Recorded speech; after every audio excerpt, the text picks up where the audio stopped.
Hi everyone, thank you for coming. I just wanted to start off and remind you that we'll take questions about halfway through, I think, so if you sort of think of those through, you can sort of wave at me during and nod and I'll call upon you, or you can enter them on the app and they'll appear on the screen in front as well. So as mentioned, welcome to this session on Central and Eastern Europe. And so, it's a sort of a huge market with a lot of potential for growth opportunities, probably too many, which is what we'll sort of start off and look at. So just to introduce our panel, thank you for joining us, Anna. So we have Anna Rulkiewicz, who's the CEO of LuxMed, largest private healthcare business in Poland. And pardon? Hello. Hello, hi. And thank you for joining us, Anna. I noticed that you're on a lot of boards, so I appreciate the amount of time that you spent to take out to join us today. So you're on the board of the president of the Association of the Private Employers of Medicine, the vice president of the Employers of Poland Association, vice president of the Polish Olympic Committee Council, and a member of the Entrepreneurship Council under the president of Poland. So I appreciate the time that you've taken to join us today. With me in the room, we have Martin Kodar on the end. Martin's the managing director at Baltic-based private equity firm Bultcap. He was recently the chairman and on the supervisory board of dental group Unimed and occupational health provider Qualitas, both of which were the largest private providers in their field in Estonia. Thank you for joining us, Martin. Thank you. In the centre we have Joe Ryan. Joe is the CFO of Medicover and has been for a very long time, for about 25 years now. So a huge amount of experience across most markets and most businesses in this region. And Fadi Krai is the CEO of Regina Maria, which is Romania's largest healthcare group, and he's also chairman of the board at Medigroup, which is the largest healthcare operator in Serbia. Both of which are owned by Mid-Europa.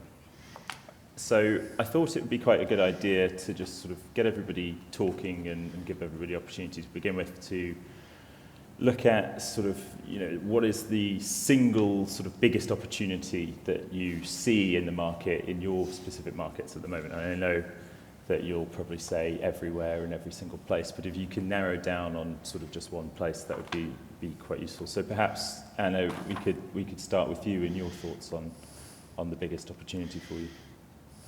Okay, thank you very much. Poland is really particularly attractive for further investments. So big country with about 38 million citizens. So one of the largest markets in the CEE region, and looking how many companies now are on the market and the consolidation which has been happening, I think there is a lot of opportunities. I know that you asked me for a few or one, two. I think now where we are really focused on, there is dental in Poland. So I think that we have started the consolidation of the market now.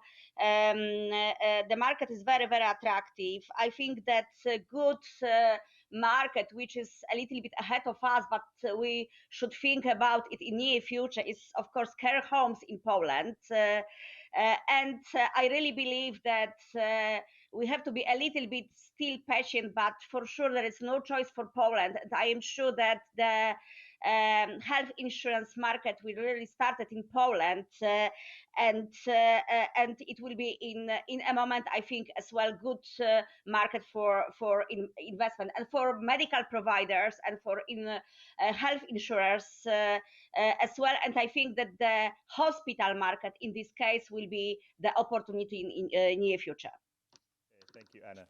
So quite a lot of opportunity in I think to consolidation of the market, insurance, elderly care, and hospital market. So effectively everywhere is your synopsis of the opportunity. Thank you for that. And Martin, how about you? You're in a sort of slightly different region. What is it like sort of up towards the north? Yeah, so our focus has always been to invest in companies that are mostly privately funded, that operate in providing services that are privately funded, or majority of it privately funded, and okay.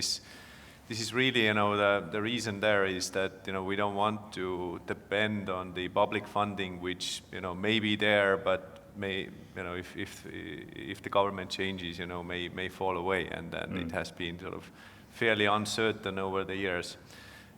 So the sectors where we have been investing over the years, we started in healthcare with private labs. We did the consolidation in private laboratories in Estonia, Lithuania, and also expanding to Finland. Okay. Then we have also had some primary care clinics in Lithuania. Then we did dental care and occupational health care in Estonia, both being the sort of segments where that are almost fully privately funded. And now we are our current investments are in elderly care in Estonia and Lithuania. So like Anna said, that elderly care is definitely one of the areas that is quite where the demand will be growing constantly over the next few years, and it's in our region the same as everywhere else in Europe. And a pure private, sort of it's private fully privately forward. funded. There's no public funding for our care homes. And I guess there is still plenty to be done in primary and secondary care as well. That compared to, for example, Poland, we have very little private healthcare as such. It's still mostly public healthcare dependent, and big public hospitals that are providing the service. But you said that you've seen a change over the last couple of years, or a sort of slight increase in. Well, there opportunities to take. definitely now, even especially because of COVID, you can see that the public sector is not capable of meeting the demand, when the population is getting wealthier, and the opportunities in managing your health are increasing day by day, then you have to somehow meet the demand. So it doesn't happen overnight, but I guess there are plenty of opportunities for doing that somebody needs to find an angle how to meet this demand. Okay, and Joe, how about you? You said everything. Can you narrow it down to? For Medicover, we tend to focus on private out-of-pocket funding, whether that's then private out-of-pocket or whether that's private insurance. So in the central Eastern European markets, so we have historically tended to shy away from public paid work.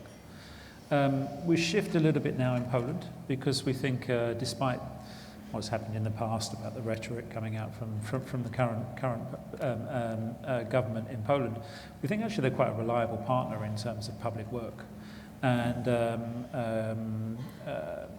you had in your earlier session here on DAC, large parts of the Polish healthcare market and the Romanian healthcare market are actually privately provided.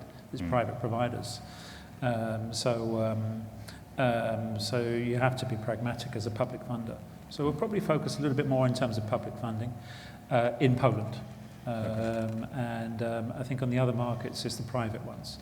Then within the private paid areas, we see it as very interesting in terms of the expansion likely you're going to see in terms of the inpatient care in Romania.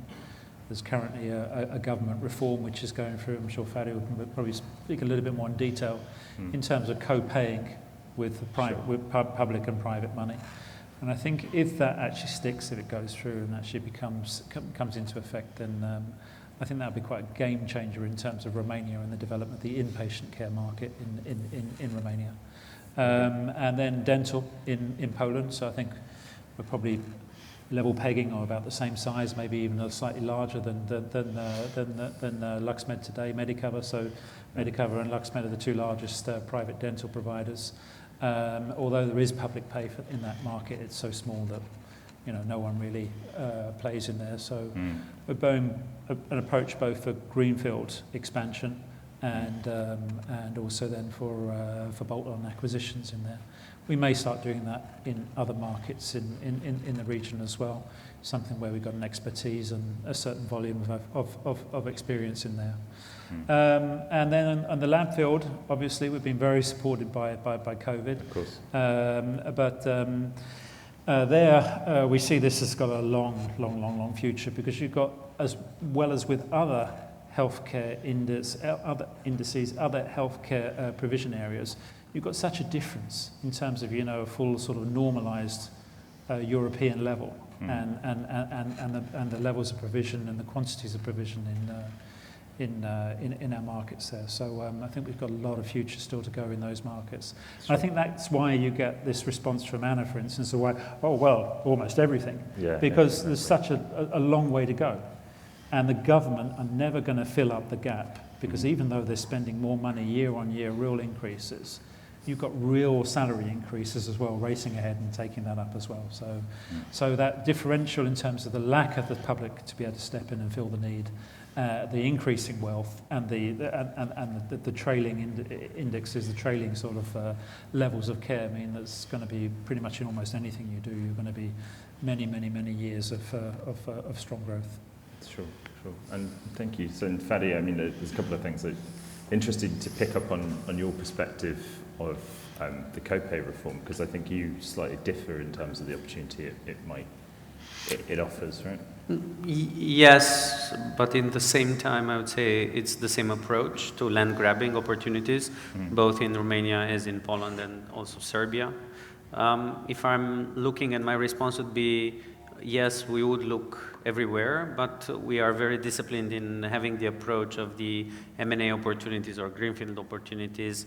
Again, we also love out-of-pocket, so we are fans of the subscription model. Sure. And we foster this kind of M&A activity. And also we are looking at the quality of revenues. So what does it mean? Well, are we buying a team? Are we buying a business? Are the doctors who are shareholders maybe, are they going to, can we buy and build around them, and so on? And I think the entire days of the conference were also around digitalization. And I think in Central Eastern Europe, there are very few organizations who can really say they are digitized. We are amongst the few, and we've rarely seen through our M&A that companies are really up to speed on the IT infrastructure and IT development at the level that we would hope they would be. So we pay a premium also on that, making sure that, from IT perspective, the companies are ready to be, plug and play in our systems, in our infrastructure, in our core activities. We are focusing, for instance, in Serbia, the team is focused on the outpatient opportunities, so diagnostic imaging, labs, and land grabbing, and making sure that, we are by far the market leader, and we want to keep that momentum. And in Romania, we are focused also on growing the inpatient. We are the largest inpatient provider now in Romania as well, and we are still continuing to focus into the largest cities of Romania to further develop our infrastructure. And I suppose, so Medicover and LuxMed and Regina Maria are all subscription models, right? You all operate on the same model. So you've been seeing presumably huge rises in take-up over the past couple of years as people become more aware of their own health and willing to pay for it. Is that a very real thing that you've experienced? For us, for instance, last year the experience was amazing. And I think it was said also by in other panels. For instance, yesterday's on payers and providers. Someone said, the discussion moved from the HR offices, employee benefits, moved to the boardroom discussions. And we've seen that also in Romania and in Serbia, that suddenly corporations who had maybe, a low level of subscription, or they had a different provider who were not very happy, they switched to us, and we were able to do upsells. We were able to do, really helping organizations go through the pandemic. And we see definitely a very big increase in the awareness of what they are offering to employees, what they are helping their employees to, stay mentally and physically healthy. And that has changed the conversation for sure, not only in Romania, but also in other parts of Central and Eastern Europe. And I would add, just for, a nice thing, the CEO of Fresenius has said that the future is a subscription model. We've been living it for quite so many years, so I'm very happy that people are getting more and more interested in the subscription model. Sure, well, that's good. We have the same business model, so but slightly different clientele. So, and Joe, You've got a situation where you've got pretty full employment. So Poland has pretty much full employment, particularly in the large cities, and certainly within the sort of like the higher sort of like paid parts of the economy. So to try and employ someone in almost any sector of professional in Warsaw is sort of mission impossible. Yeah. So in terms of the employee benefits for subscription, then it just becomes a de rigueur benefit. So if you want to try and employ people, attract people, retain them, then you have a decent subscription plan. Yeah. As a percentage of the salaries, so the percentage of the total cost of employment is a really good value deal. So if you're an employer, it's sort of a no-brainer, to be honest with you. There's an expectation on the employee. Romania lagged a little bit that because Romania had much more sort of a value type economy in terms of employment. That's completely changed. Again, you try and employ someone with a decent experience in terms of programming in Romania or the technical side. Again, almost mission impossible. And you're paying, the differential with the remote working has been eroded in terms of any of those salary differences. So to employ someone there, if you're a London-based programming house, now becomes, why would we not do it? So again, you've got an increase in the real salary. So again, employing someone with a decent healthcare package, which really provides them with good quality healthcare benefits, again becomes a sort of no-brainer. So we're seeing a really strong demand across there, also in Hungary and in Poland in terms of for the employer subscription-based models. A lower cost of living with more money in their pockets. We've got a backdrop of increasing medical costs again across the whole region, and our ability in terms of price and pass those cost increases through is now in our hand. If you go back not so long ago after the global financial crisis, it was the other way round. We were having to make ourselves more efficient and pass that benefit through to employers. Now it's completely reversed. So we're in a good situation in that respect. So I mean, Anna, I can see you nodding your head a lot, and you're talking about, Joe saying that obviously employment is great, but on the other side, for you guys as employers, or the workforce crisis, which everybody's been talking about for the last couple of days. I mean, touched upon it in most sessions. Can you hear me? Yes. Okay, sorry. I was just thinking.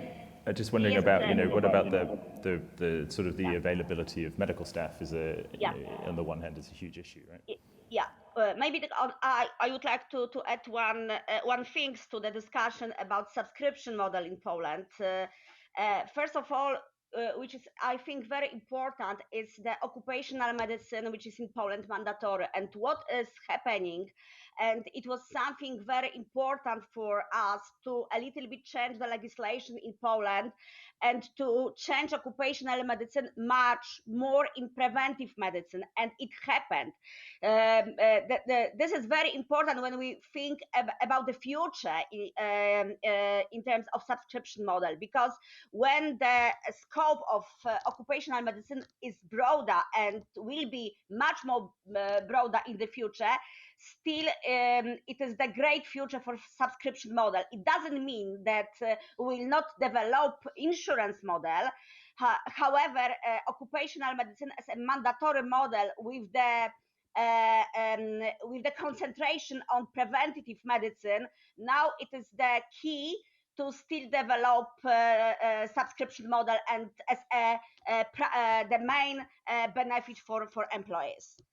And coming back to the situation with the medical staff in Poland, so we have in Poland a lot of unexpected and rapid new legal regulations make the market difficult to keep especially top talents in Poland. And the main challenge, of course, is to attract highly qualified employees like medical doctors. And the new regulation now doesn't help us because we expect that group of doctors will be strongly affected by the Polish deal tax reform. So this is something not maybe good for the doctors. And as you know, you see what is happening now on the Polish market with the strikes, with the medical staff. So this is lack of doctors, lack of nurses, the enormous demand in terms of salary inflation and demand, and the medical staff push the market to increase the salary. So this is the this is very painful for especially the company like we are Medicover in Poland, who have to recruit this doctor and face the big issue with the shortage of staff, and still the very qualified doctors they can very easily transfer themselves to another countries. So for us, it's very important to keep the residence doctors in Poland, and I think there are some tools which we have to do it. So we support young doctors who are doing specialization. For example, we employ them and invest in their education to keep them in Poland. We also participate in the specialization program. For example, we have residency places in different areas like oncology, like primary doctors. And for example, young doctors can gain experience both in doctors' offices and in the management area. For example, this is something what we are doing at Laxmer, that we employ young doctors in the management area where they are prepared to manage and gain knowledge about economics. And then when they receive the salary and they finish the specialization, they earn the money and they decided to live in Poland. And we also help them get educational points and give chance to get additional funds. So try to keep them. And of course, some issue which we have is to recruit the doctors from outside Poland. Of course, we are talking about the East countries, which is not so easy. The government changed a little bit the legislation, and the process of nostrification is a little bit easier for the doctors, but still it takes a little bit time. And maybe now it will be easier to recruit the doctors from Belarus than Ukraine, because still in the Ukraine, a lot of doctors receive a lot of money, I can say, in the gray zone. So we as a Polish market, we are not enough attractive market for them if they still have to get the nostrification and wait a little bit time to start to earn money in Poland. So this is the situation. Try to deal with it, but challenging time for us. And I think there's quite a lot to unpick there, but I think I've got a couple of things to circle back on in terms of the workforce. So, I mean, one of the issues is this is an issue everywhere. You look at the wage increases, wage prices, and the sort of the hikes of the public sector, I think, in most of your markets that are impacting you. I mean, Fede, you're nodding your head. How does that impact you? We had, for instance, in Romania in 2016, the government announced overnight a 60% increase in all salaries in the healthcare market, okay, in public sector. So, of course, suddenly overnight, all the private providers from, great employers became overnight, not so great in terms of comp and ben. But, that's the beauty of being privately paid and not NHS sealed. So we were able to face that like many other players. We have a very clear HR strategy that takes into account the infrastructure that you are providing to the healthcare personnel, the all the package, the salary package. But we, as Regina, at our core, our strategy is related to the educational opportunities. So we invest quite a lot in training and retrainings opportunities and methodology using the American model mostly, and importing different best practices from France and Germany. We've just launched 2 years ago a nursing university, just prior to COVID. We signed, we have our first nursing faculty in Romania with an accreditation from Coventry University. So it's a 3-year UK-based diploma, but it's trained, we are training nurses because we think that the nursing shortage is far bigger than the doctor shortage, but unfortunately it's not being discussed on TV because it's not that, let's say, relevant for authorities. Okay. So we started quite heavily of not only training and retraining our specialists. We have now more than 7,500 people only in Romania, plus another 2,000 in Serbia. So we are focused now a lot in educational opportunities. So just to unpick that, that's a Harvard accredited training school for your current staff? No, it's not for the current staff. It's Okay, sorry. It's like a standalone nursing faculty for young or people who want to retrain themselves. And it's a 3-year program, completely fully accredited at the EU level. Presumably with good inroads into Regina Maria, but it's just a general accreditation. Of course, yeah. I mean, what kind of numbers are you looking at? I suppose, do you have that? You don't have that sort of data yet in terms of... Yeah, we have 2 cohorts already. Yeah. And we started last year the first cohort with 20 people in the midst of COVID. And it's user paid, so it's not free of charge.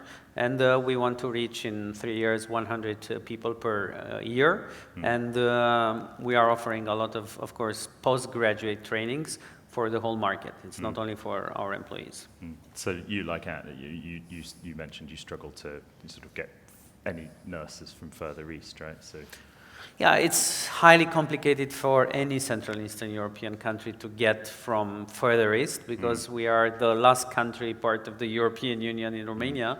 Serbia has not joined European Union yet, so for both countries it's very, very hard to recruit from. It's not like UK where they can recruit from east.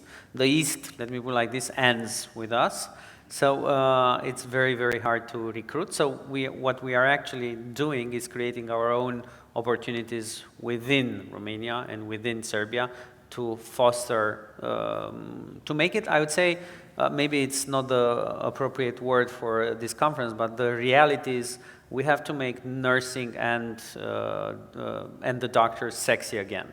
Okay. It's not sexy anymore for a young doctor or a young nurse to be in this profession. It's much more interesting to be in IT or in other fields. TikTok style. So we have to make it, back again to be respectable, to be interesting, and to attract young generations of people who want to be part of healthcare community. Yeah, it must be difficult. I talked to my nephew who says he wants to be on YouTube, and it's sort of a very different aspiration about what you can do. I mean, Joe, to bring you into this, obviously you experience this across most markets, right? But you were able to sort of what's Medicover doing in terms of training and strategic planning, really? So last night at the reception, Jeremy Hunt was talking about the NHS, or sort of the UK government really screwed up or didn't put enough attention on long-term workforce planning. I mean, how vital is that in Medicover's business? It's a long-term solution, and unfortunately the governments haven't woken up to it. I mean, you did have with the previous Labour administration where they increased and they brought in new medical schools in the UK, and you've got about 8,500 graduates coming out of medical schools per annum in the UK, but still, that's not enough for this particular market, and if you go to our markets, it's even worse.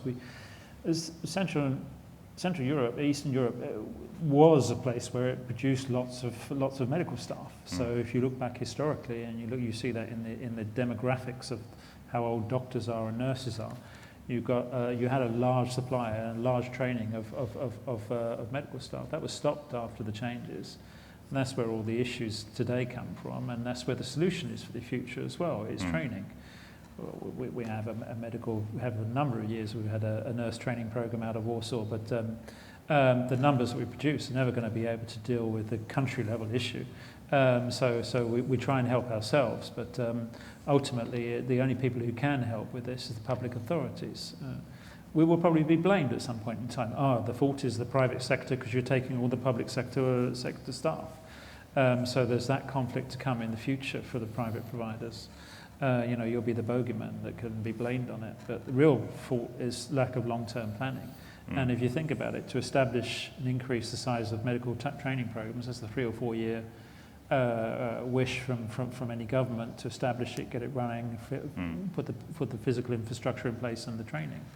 And then you've got the training program to get the people coming through, 3 to 4 years for nurses, 5 to 6 years for doctors. Then you've got the experience that they need to become, experienced cardiac theatre nurses or experienced paediatricians or other specialists. So, you've got best a 10-year cycle, but probably more likely a 15-year cycle before you can address it. And there's loads of people, despite TikTok and YouTube, who want to be nurses and want to be doctors, but it costs money. There's barriers to entry. Don't really know how to do it, etc., etc., etc. So that's the only real solution in the longer term. We have a business also in Belarus, and we have a business in Ukraine. So I don't actually like so much our doctors and medical staff moving west, but that has been happening for a number of years already anyway. I mean, in our lab business in Poland, we have quite a few staff from Ukraine. We were fortunate that we took some of the staff that were dislocated in the Donbass area, and we were able to relocate them and provide them work and bring them actually in, get them qualified into Poland. So, they were effectively refugees almost, and we helped to be able to find them work in Poland, despite the problems that the Polish authorities put in the barriers they put in place. But still, that's not the solution. That's just a short-term stopgap. It's got to be a longer-term solution.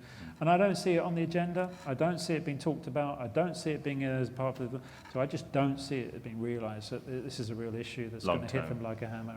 Long-term strategic planning. You mean on a government agenda when you say? Yeah.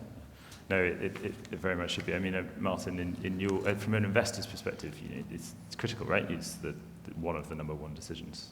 It is, and as talking from Estonia, we have always been in an unfortunate position of having Finland very close by, and which has a very similar language to Estonian. So there have been many Estonian professionals, especially from healthcare, doctors and nurses, and going to work in Finland. But that's now a little bit starting to change. That the difference in salary is not that huge anymore. So people are more willing to consider also to work in Estonia. And what we have seen in our companies, it's not only the salary that is important, because if you want to build a relatively sizable organization, then trying to overpay, you are going to lose the war. Definitely that this kind of strategy doesn't work. So what our companies have been rather doing is having a good company culture, having good processes, sort of caring for your employees, providing them training, the same what you all have said, and providing them the possibility to do meaningful work, because not all the smaller players who are willing to pay more can actually offer meaningful work and meaningful and good work conditions. That we have seen some of our employees actually coming back to our clinics because they were offered more, but they didn't know what were the other conditions involved. So it is the whole package is really really important there. Okay, well, thank you for that. I wanted to open up. We've got to see if anybody in the room has any particular questions. Hi, yes. I think we've got a microphone. Sorry, just at the front here. Question I have is regarding dentistry, so perhaps for Anna and Joe. in dentistry, it's well known that specialty doctors are used to have flexible compensation, which is 30-40% of the revenue. And I would imagine when you start consolidating, you have a huge challenge with your P&L as you have to pay those variable fees to doctors. Are you trying to convert those variable fees into flat fees? If yes, how successful you are to change this culture? Thank you. For context, do you want to introduce yourself and your company Sorry, as I'm well, sir? Alex Tkachenko from Invista Corporation. Invista Corporation. Thank you, Alex. So who wants to tackle that first? That was to Alex. That was to, who do you want to hear from first, Anna or Joe? Whoever. Anna, why don't you take that one? Yes, of course, I can start, but I think that Medicover now is doing much more acquisitions because we are much more focused now on organic growth in dental. However, we acquired a lot, and it is the truth that the discussion with the doctors about the salary is not the easiest, but we try to convert it, the salary. There are some when we are talking about the main doctors in some small companies, so we start to keep the salary which they have before the acquisition, but only the main doctors. But normally the rest of the doctors we try to convert very similarly for what we have in our business. I can say that in terms of the profitability of the business, there is under control, and this is okay. However, as I said, now we are much more focused on organic growth because we are a little bit afraid of such situation as you mentioned. So for sure, our long-term strategy in terms of dental is much more organic than by acquisitions. Thank you, Anna. And Joe, what's your thoughts on that? I mean, we've been providing dental services for 25 years. So we have a very large part of our business that actually is organic. And the best dental investments we do are organic investments. That's the ones I actually prefer. But we are also a consolidator, but we tend to consolidate in the area where implantology and where you've got the higher value added services. We're buying doctor entrepreneurs in the businesses, but they're running their businesses as businesses. So you have an entrepreneur, or maybe two, in partnership where they're running their businesses, but they've got several centres and they're employing them and they're running their business in the same way that we run our organic business. So really it's about dealing with your entrepreneurs, whether you keep them or whether they go after some time. That's more the issue rather than the sort of underlying side. Then you've got a big market and you've got a lot of demand, and by providing a really standardized, really good quality service, you can and an experience which is difficult really to get elsewhere, then you can charge a premium, then you can have the money to pay your dentist as well. And Martin, you've consolidated dental markets. Yes, and in dental, I would say that we didn't find a model how to convert the doctors from revenue-based pay to a fixed pay. That it's there is no good solution for that as long as the doctors know their value, that they are the ones that the company depends upon.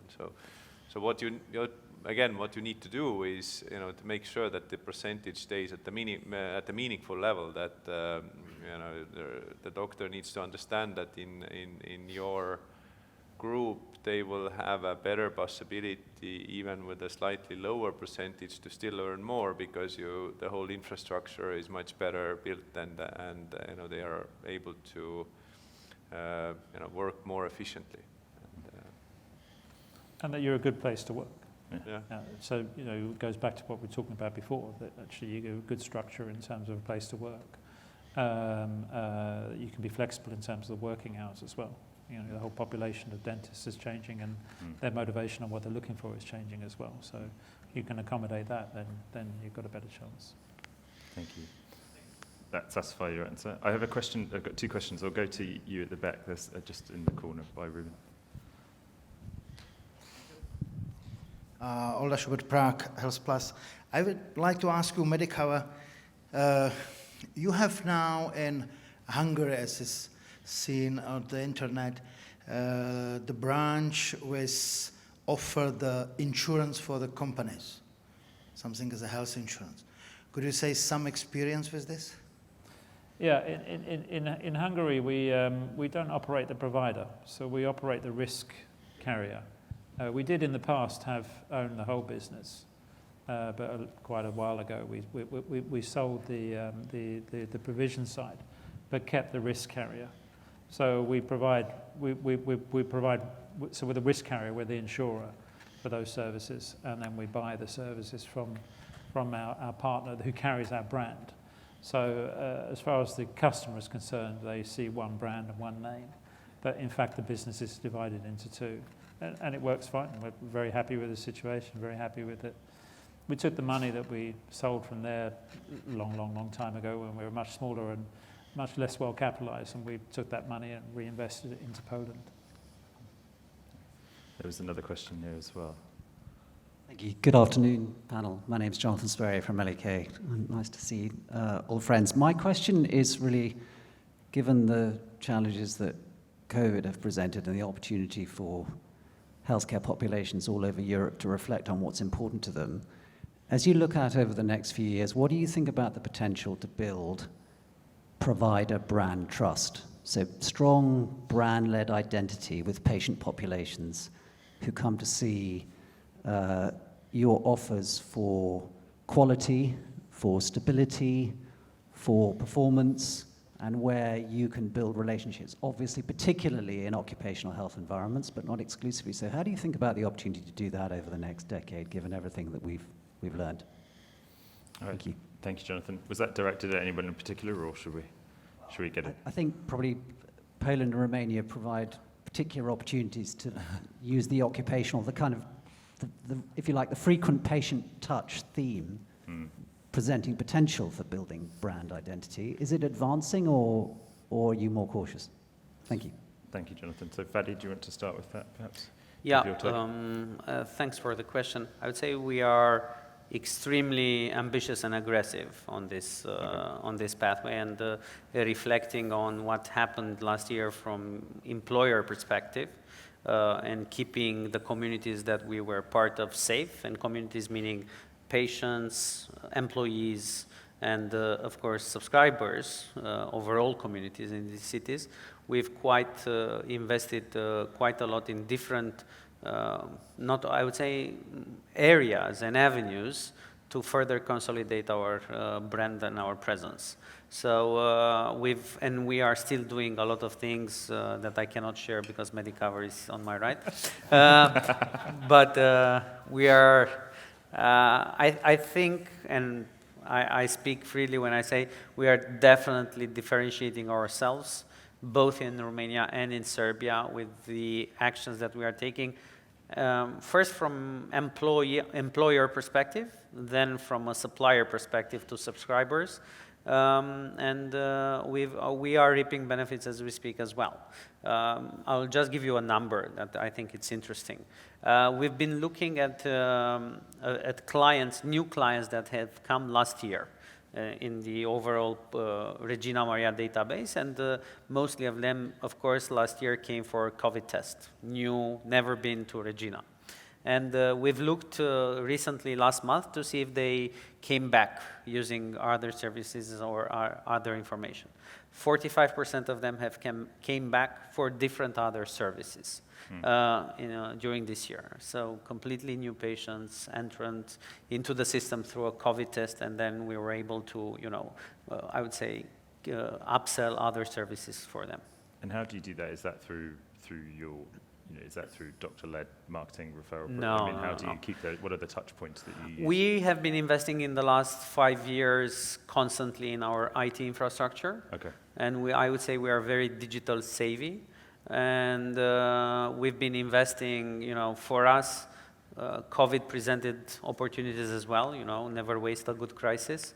And we were able to reap a lot of benefits by, you know, having a virtual clinic, an online app, a digital experience, which is really seamlessly both for the doctor but also for the patients and so on. So we are pushing quite a lot the digital channels, and they are really working. And their ability to have a huge impact on patient experience, Yes. both from a trust point of view, a health and safety point And especially the early adopters have been our most valuable patients who have been are used with us and have been using our infrastructure already, and you know they were the first who adopted our digital applications. I mean, thank you, Fadi. I mean, Anna, it's interesting because obviously you're under the Bupa flagship, but you operate with a very strong local brand. So, you know, what's your take on that? Now, Lexmed brand is very well recognized in Poland. Yes, we have 80% brand recognition in Poland. So that's why we used this brand, however, under Bupa umbrella. Yes, so everyone in Poland knows that we are part of Bupa. But talking about the brand identity, I can say that I think is very, very, very strong. And what is important to us, of course, the patient satisfaction, which we understand it by complexity. So it means that we would like to care about our patient through the whole patient path, is from primary care, specialized care, inpatient care, insurance if it is needed, dental care, everything what is possible to give as much as possible the complexity, and of course the digitalization which happened during the COVID helped us a lot, because digitalization, especially teleconsultation, video consultation, telemonitoring, telediagnostic, help us to be much closer to the patient, because now from different places the patient can contact us, yes, and we are able to really be in touch from everywhere with the patient. And this is very important for us, that the patient will really feel that that we offer him as much as possible complex care, and not only to help him if something happened, but as well to help him live longer and happier life, yes, which is the purpose of Bupa. And the identity now is much more focused on the environment, that we are very close to the care, to the good environment, that we cannot talk about health when we not care about our environment around us. So that's why this is the way and the purpose how we work, not only in Poland but across many countries where Bupa has its own presence. And Joe, I mean, any secrets about your brand that you want to share with Fadi, or No, it's about service. It's about trust. So the brand is really absolutely essential. So if you go to Ukraine, for instance, an example for the Synevo brand we use for our lab businesses there, then you know, that is the watchword for quality, reliability, and you know, if you're getting a test from there, you know it's you can rely on it. Same for in Belarus and in Medicover specifically in Poland as an example for the with COVID, we were able to continue continue access to care via our. For years and years and years, we've had digital online consultations, but it never really got traction.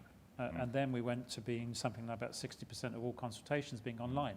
And so we could just scale it like that because we had the infrastructure there already, had the systems, reliable, safe, secure, integrated with electronic medical records. The doctors all set up for doing it and trained, and so it was very easy. And that brought enormous trust with our workforce, with the employees. So our NPS scores just went through the roof. Yeah. Thank you for that, Joe. And I think we've got about 20 seconds left, but there's not much time to really talk anything through in much detail. So I'll take that time to thank you all for joining us. Thank you, Anna. Thank you, Fadi, Joe, and Martin for joining us. And thank you to everybody here who's come and for your questions today as well.